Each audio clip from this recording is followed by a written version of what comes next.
Morning friends. তো দেখো আজকে ধোকা রান্না করব। তো কেনা ধোকার প্যাকেট আনা হয়েছিল, সেখান থেকে ধোকাটাকে আমি ঢেলে গরম জল দিয়ে এটাকে ভিজিয়ে রেখেছিলাম।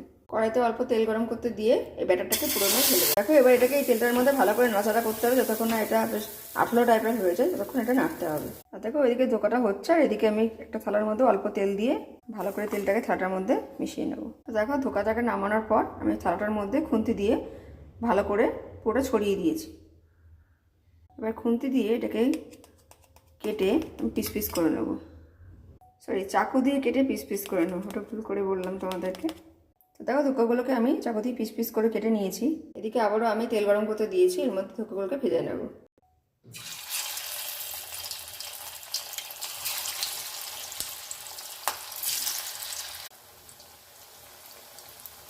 তো দেখো এক পিঠটা হয়ে গেছে, আমি অপোজিট পিঠটা আবার লাল করে ভেজে নেব। তো দেখো ধোকাগুলোকে লাল লাল করে ভেজে তুলে নিয়েছি আমি। দেখো এবার ঢোকলাগুলো ভেজে রাখার পরে তেলের মধ্যে আমি জিরে ফোড়ন দিয়ে দিলাম, তেজপাতা ফোড়ন আর গোটা গরম মশলা ফোড়ন দিয়ে দিলাম। এবার এগুলো একটু ভাজা ভাজা হয়ে গেলে এর মধ্যে ডুমো করে কেটে রাখা আলুগুলো দিয়ে দেবো। এর মধ্যে নুন আর হলুদ দিয়ে আলুগুলোকে ভালো করে ভাজা ভাজা করে নেব।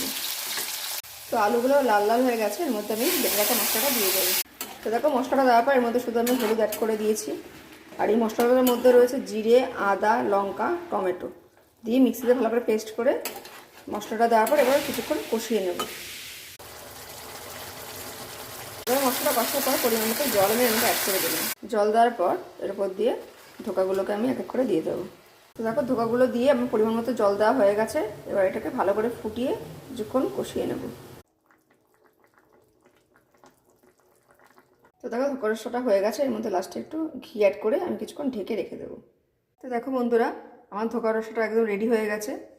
এটা গরম ভাতের সাথে খেতে খুব দারুণ লাগে। তোমরা এটা বাড়িতে অবশ্যই ট্রাই করো। আর যারা ট্রাই করো তারা অবশ্যই কমেন্ট করে জানিও যে এটা তোমাদের কেমন লাগে।